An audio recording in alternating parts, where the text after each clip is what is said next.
Alright guys, welcome back. Let's see what's happening between our borders in county and country.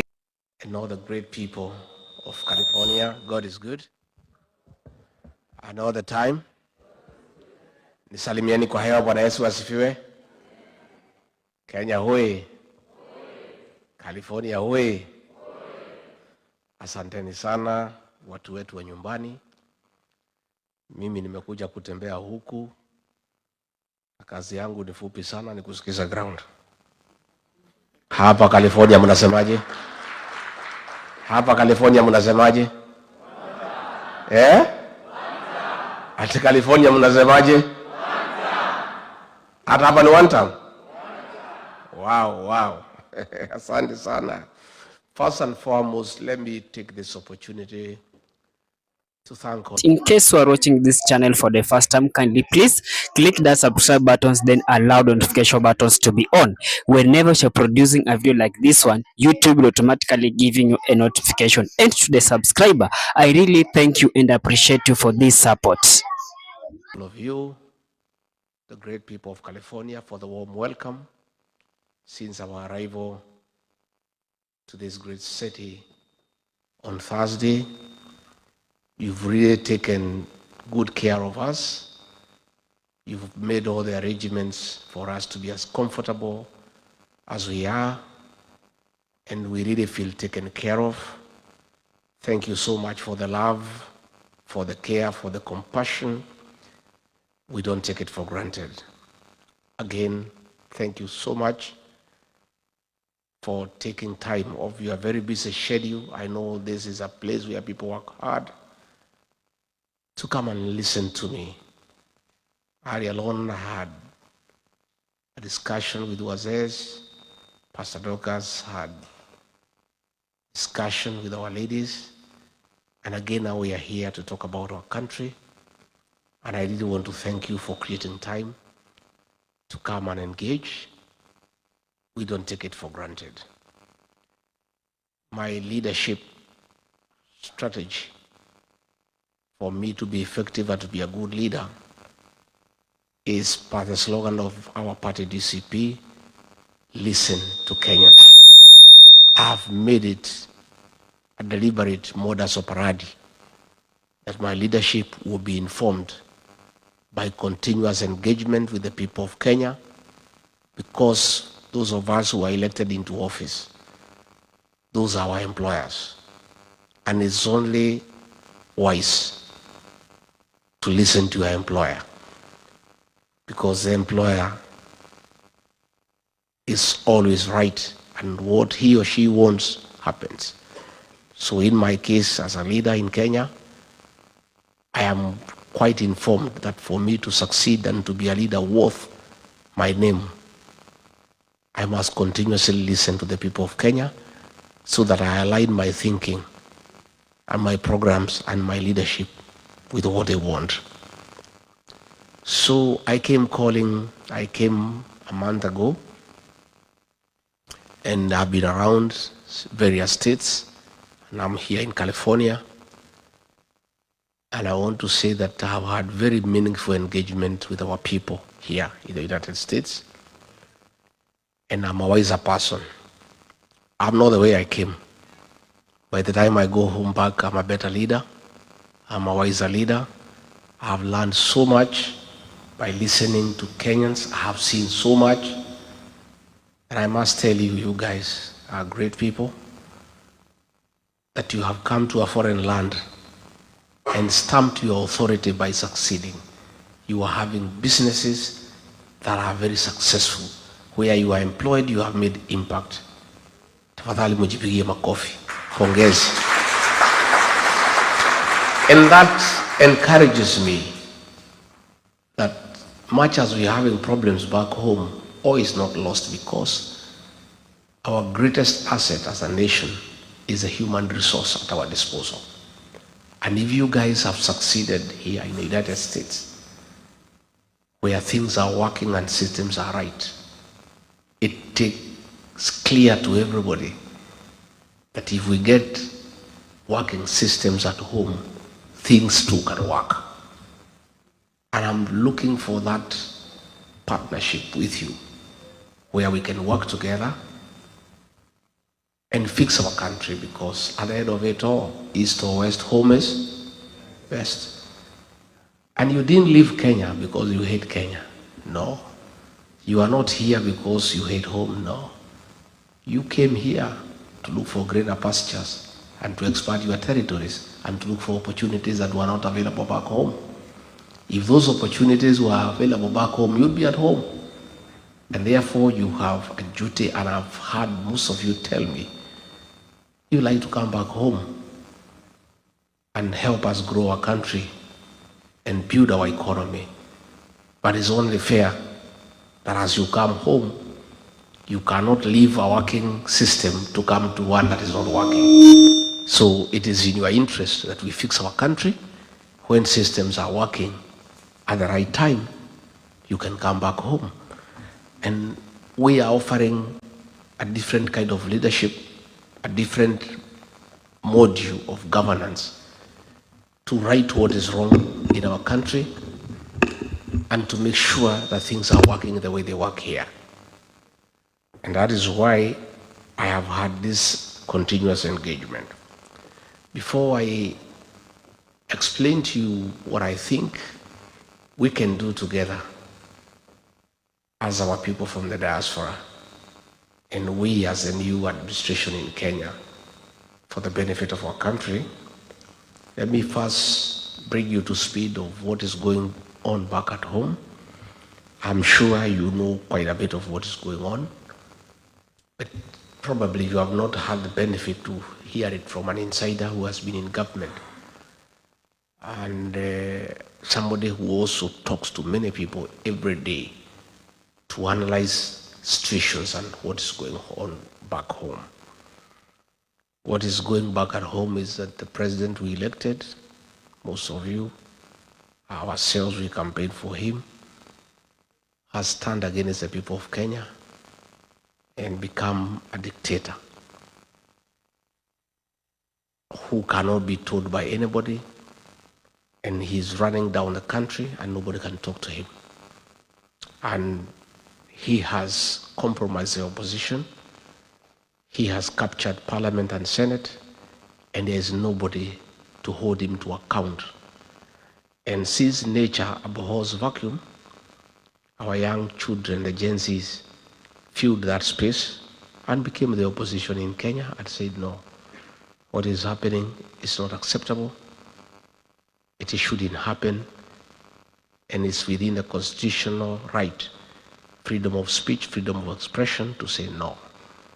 And then the president embarked on a very brutal purge and reprisal against the young people, leading to very violent abductions, forced disappearances, and extrajudicial killings. And as a result, in the last 2 years, many young people between the ages of 12 up to 24 have been killed. Others have been maimed. Others have disappeared. They are not known where they are. And there is a lot of fear. There's a lot of anxiety. There's a lot of anguish in the country. As mothers, as fathers, as all of us as parents, cry for our children. Things have gotten so bad that the president doesn't fear anymore to support the killing of children publicly. His minister for Interior publicly and shamelessly gave an order of shoot to kill to policemen and said, if you see anybody near a police station, just shoot and kill, despite the fact that a police station is a public institution and Kenyans have every right to go to a police station. Instead of William Ruto admonishing the minister for going against the constitution, he went ahead and issued further orders himself that people should be shot in the leg. A president saying publicly, shoot them in the leg, harm them, then take them to hospital on their way to prison. That is how callous he has become, and he doesn't hide anymore. It's the extent of the impunity that is very worrisome to the people of Kenya. that a leader who is elected by the people has the audacity to threaten Kenyans and issue orders for them to be harmed, to be injured before they are in prison. Even before Kenyans could recover from that shock, one of his sycophants, who is a chairman of the Committee on Defense and Foreign Relations in Parliament, Nelson Koech, went ahead and said the president is wrong. He's too soft, he's too lenient. They should not be shot on the leg, they should be shot on the head. That is the kind of impunity that is in our country. And when a lot of pressure came from here in the States the other day, because the chairman of the Foreign Relations Committee in the Senate here in the US brought a bill to review the relationship of the US and Kenya in respect of the status of a non-NATO ally. They are trying to do some little interventions to deceive the United States and the world that they are doing something. So the president has now formed a committee to look into how to compensate those who have been killed. How do you kill people, then you compensate them?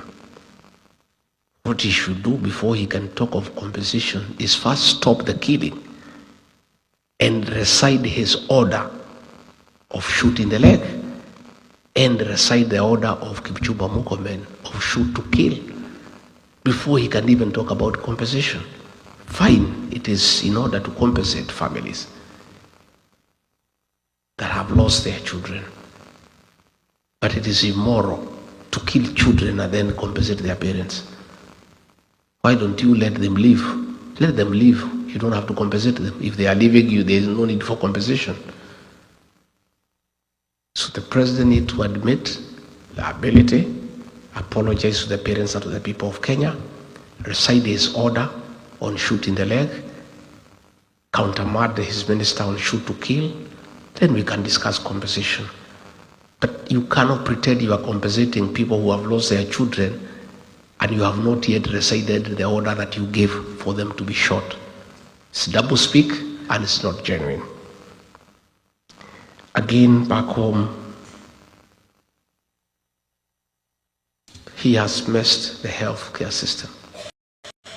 When he came into office, there was the NHIF, which was struggling but working, and people know because you take care of people back home. At least NHIF was working but struggling. So what we needed were reforms in the NHIF Act to make it more compliant, to make it more efficient, and to make it serve the people of Kenya. Instead, he scrapped it and brought something called SHIF. NHIF needed 800 million Kenya shillings to reform. He scrapped it and brought something called SHIF at a cost of 104 billion Kenya shillings. That is money that is being stolen. And the thing is not working despite spending that amount. As we speak, yesterday, the private hospitals said that all government employees will have to pay cash in advance because SHA is not working. You people know because you are here. And I know you support many families back home. You know SHA is not working. And I know you are making interventions to help your relatives back home. The education system, again, most of you are beneficiaries of the Kibaki Free Primary Education. Most of you are beneficiaries of the Higher Education Loans Board that saw you through university. Those are things that are working but have been messed up. The health program has been discarded and they have come up with something that is not working, has made university education beyond the reach of ordinary Kenyans. And many of our students are at home. Again, money meant for free primary education has been diverted and is the one that is being used for these useless empowerment programs by Mr. Soprano. This money you see in bags, in sacks every weekend is money that was meant for free primary education. A great legacy by President Mwai Kibaki has now been destroyed. Business, there's no money in circulation. If you go to Nyamakema, if you go to Taveta Road, if you go to River Road, before getting a shop there, you needed to pay goodwill about 20 million Kenya shillings. Today, all the shops have been closed. If you want a shop, nobody asks you for goodwill. The owner of the shop will tell, take it up, pay me rent or whatever you can afford. There's no money in circulation. Business people who have done business with the government have not been paid. Pending bills in excess of Kenya shillings 900 billion have not been paid. William Ruto would prefer to do new projects so that he can negotiate commissions with the new suppliers and new contractors. So that is the situation back home. When I was in office, I had a very good program on fighting illicit brews and alcoholism and drug abuse. And I was dealing with the policy level of stopping illicit brews being available in the market.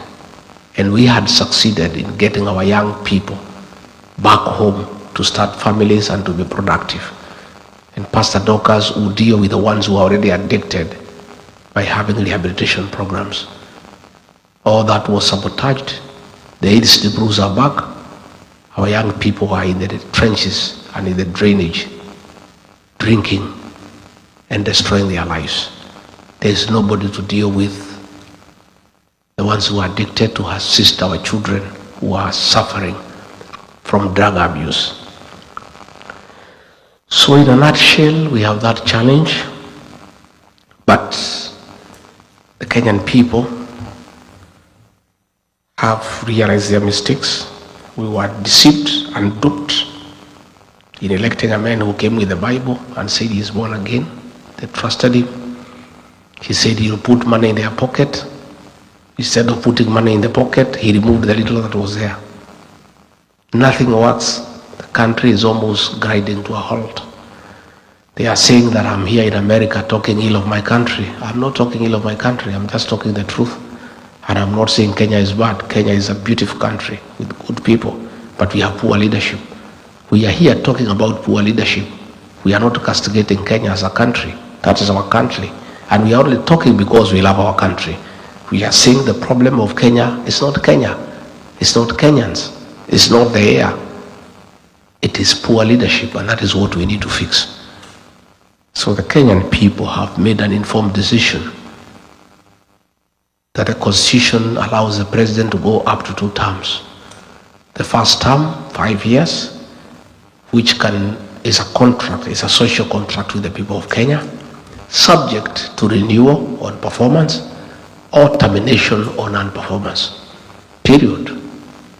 And the people are saying that 1 term is enough. We are not going to renew the contract, we are going to terminate it. And that is why they are saying this 1 term. I have seen his people crying all over, oh no, Kibaki did 2 terms, Uhuru did 2 terms, even as we must do 2 terms. There is nowhere in the Constitution says there is a must.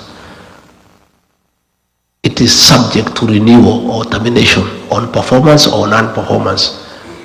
William Ruto has failed to perform. He has messed the country. He has messed the economy. He has killed children. He has messed our relations with the neighboring countries. And the people of Kenya are saying, in view of the fact that you have failed to live up to our expectations, you have messed our country. We have a right as the people of Kenya, in accordance with the Constitution, to terminate the contract we had. So serve your 5 years and move on. We intend to get another new government to enter another 5-year contract with some other people. And that is the decision that has been made by the people of Kenya. Initially, he tried to say that it's a Kikuyu that is against him. But the people of Kenya told him, no. If it's a Kikuyus who are against you, all of us are Kikuyus. That was the hashtag. Because everybody in Kenya is feeling the effects of bad governance. Everybody is angry about the killing of young children. Kenyans are angry and hungry because of non-performance of the economy. So that is a decision the people of Kenya have made, and I'm part of that group of leadership that is seeking to be elected as president. under our party, the DCP, and I'm working alongside other leaders, Kalonzo Musyoka, Martha Karua, Fred Matiang'i, Eugene Wamalwa, George Natebea, and all of us are offering ourselves to lead the people of Kenya. And we are working together. And we have agreed that all of us want to be president, but it's not possible for all of us to be president. So along the way, sometimes late next year, we shall sit down and agree that among ourselves, we agree to have one flag bearer to face William Ruto on the ballot, so that things are okay. And I have said, I think I'm the best, but in case my colleagues convince me that I'm not and somebody else is, I'll back that person to a man, so that we have meaningful change in our country.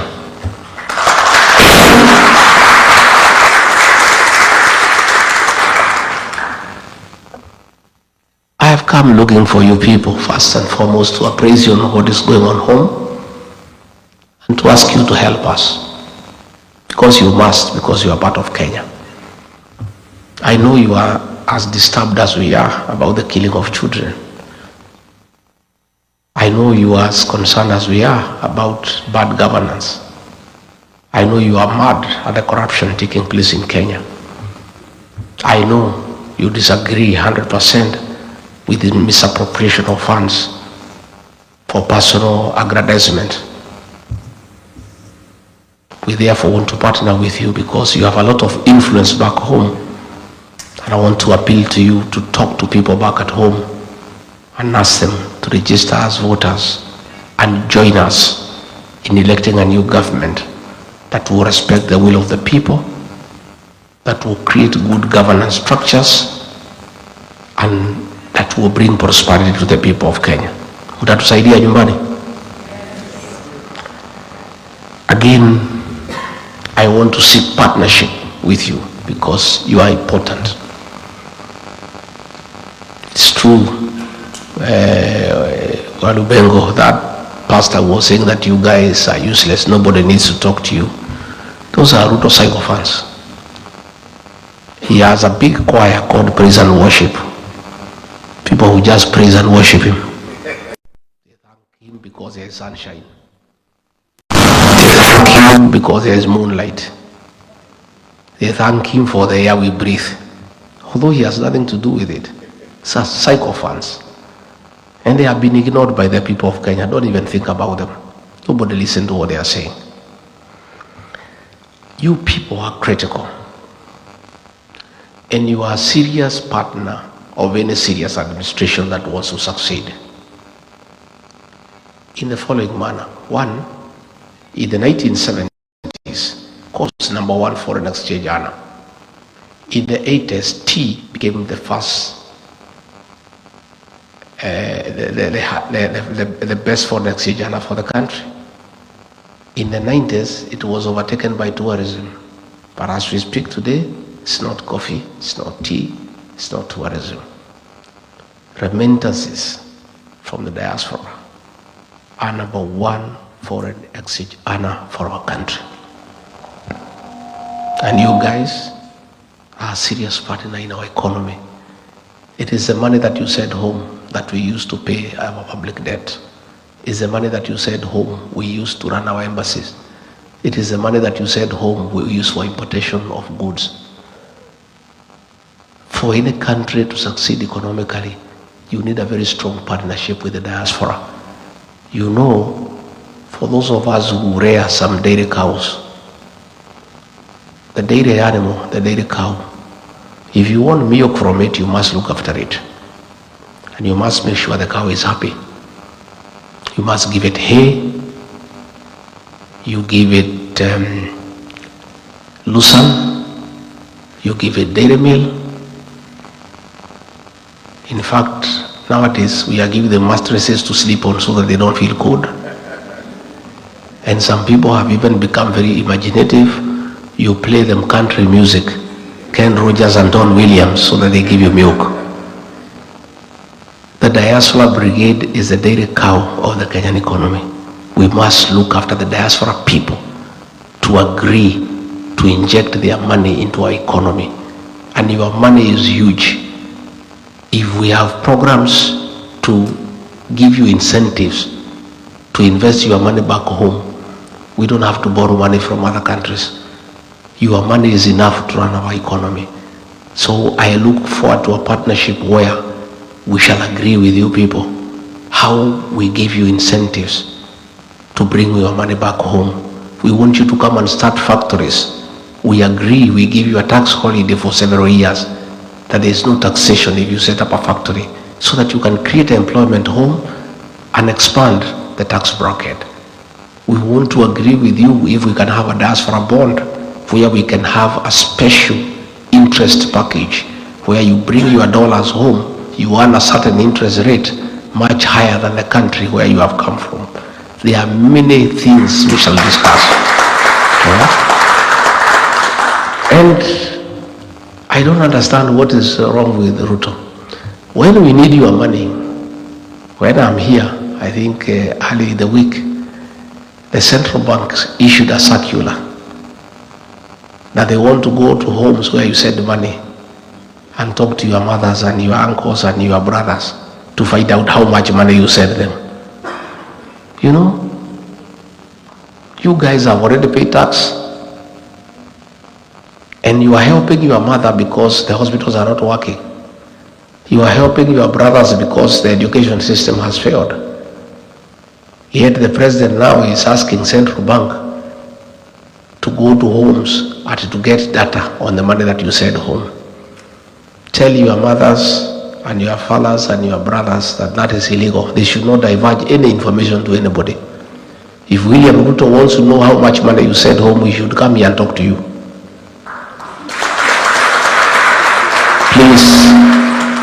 Please, William Ruto, don't harass our parents. Don't harass poor people back at home whose only crime is being held by people in the diaspora because your country is not working. If things were working, these people would not be sending any money back home. They needed the money themselves, but they send money home because things are not working. So that is being intrusive. We don't want too much government into people's lives. The work of government is to give services to the people. Let William Ruto build roads and hospitals, provide water, electricity, sewage, internet. That is what Kenyans want. But he cannot send people in homes with the fitina to ask people, oh, I hear your daughter is in America, how much does she send you? That is rubbish. And you must tell the people you help at home, there is no legal requirement for them to divulge the help you give them. That is very personal. That is personal information. It's like asking you why you love your wife. Do you have to give that information? It's privileged personal information that is confidential. So please tell your beneficiaries, those you help, not to give that information to anybody. Again, I want to interest you to invest home. Let's have a discussion. That is your country. Things are working here. Why not? Yesterday, I spent a day in Silicon Valley. And I went to Google, I went to Meta, and things are working. And what is amazing, at Meta I found 35 Kenyans who are driving Facebook, Instagram, WhatsApp. Kenyans, young Kenyans, knowledgeable. At Google I found a Kenyan there, a young guy there. They are the guys behind the success of that great establishment. Later on, I met executives in the Silicon Valley running successful businesses. And you know, when I listen to people at Google, I listen to people at Meta on the ideas they have on innovations, on artificial intelligence, I was so embarrassed that despite having that kind of capacity with Kenyans to turn around our digital information technology, that our Minister for ICT is William Kabogo. Are you also not embarrassed? It's embarrassing. A guy who knows nothing about IT. He has no idea whatsoever. Yet we have Kenyans who are driving mega corporations in matters innovation here in the United States and all over the world. These are the Kenyans that I seek to partner with when we form government to transform our country.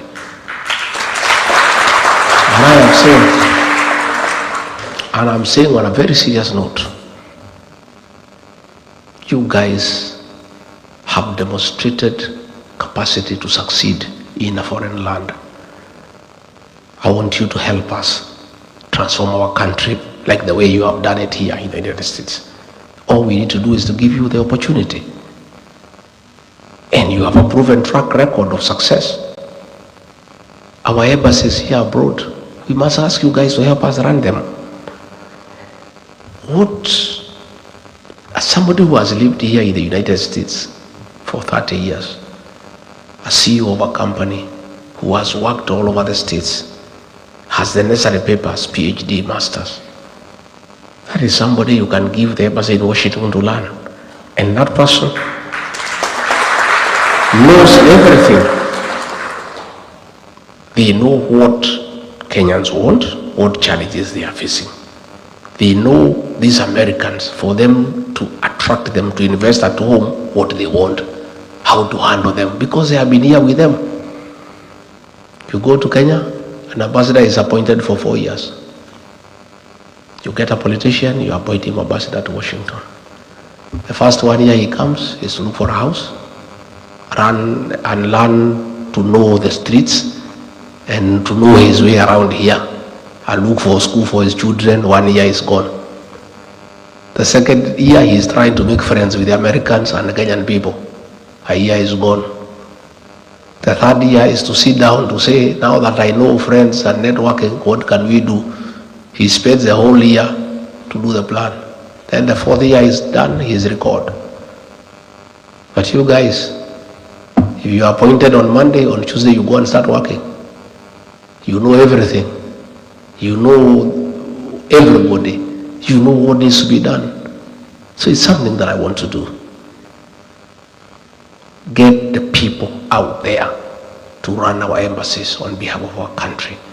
Take care of Kenyans in those countries and have a serious network with the people of that foreign country and attract them to come and invest back home. That is a commitment that I want to give, and we're going to do it together. Again, as I wind up so that I can give you an opportunity to ask me a few questions, there is a bill that was brought in the Senate here calling for an investigation to facilitate the reviewing of the relationship between Kenya and the US in matters, the status of non-NATO ally. And I want to ask you to lobby your senators and your congressmen to support that bill by giving them facts of what is happening back at home, which you are aware.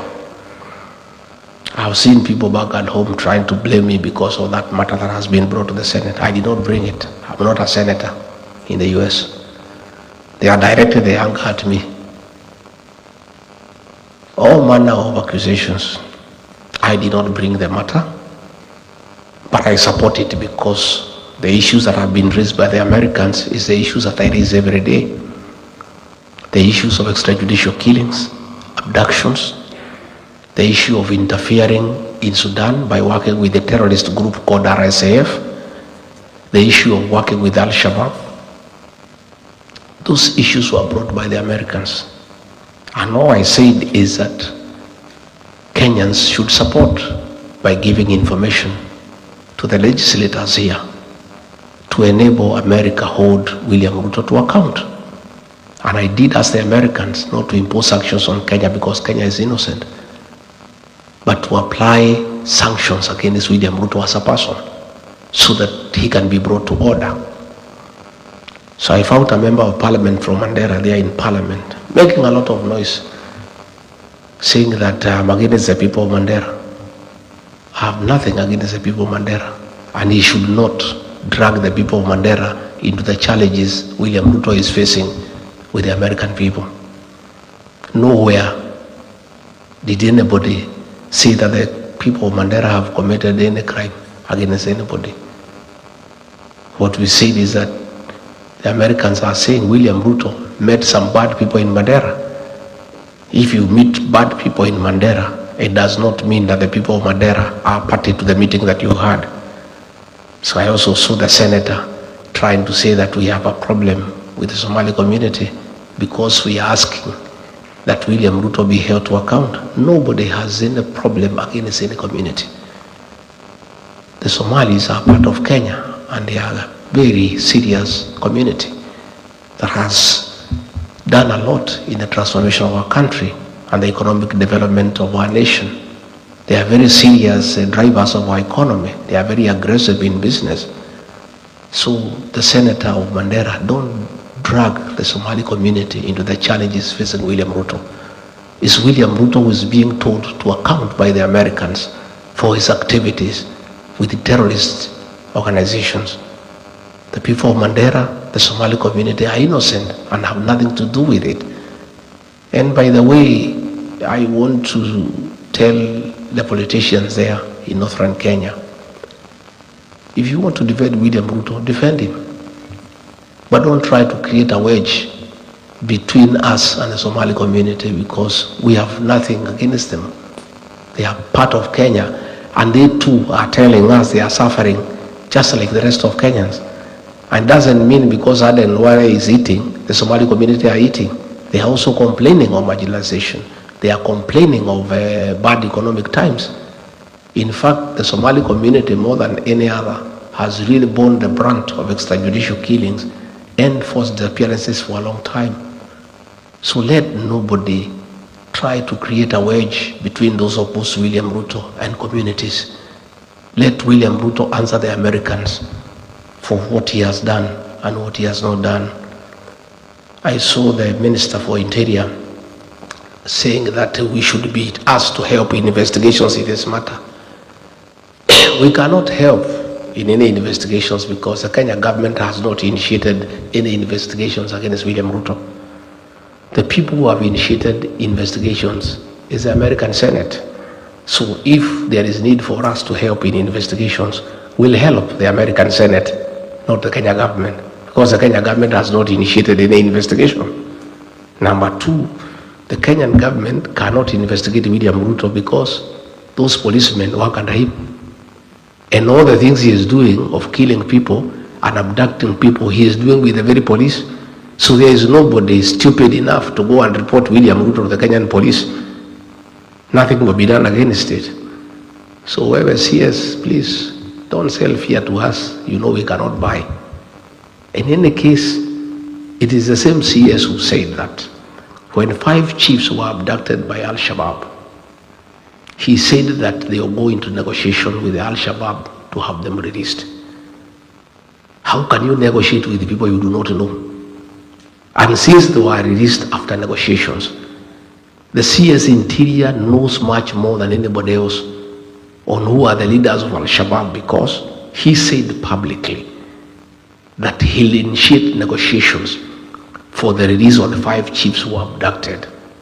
The 5 chiefs were released after successful negotiations with the ALSHABAAB.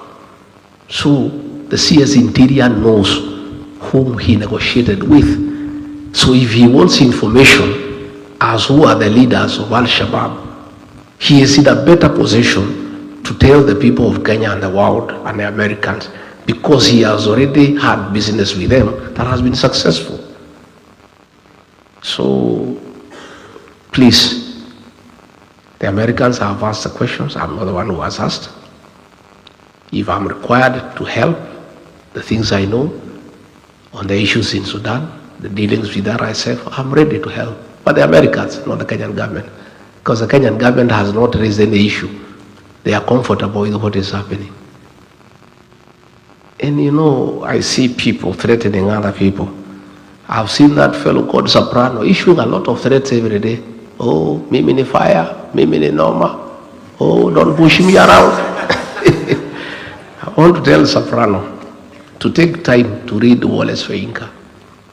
In one of his greatest works, he says, a tiger does not proclaim its tigerhood.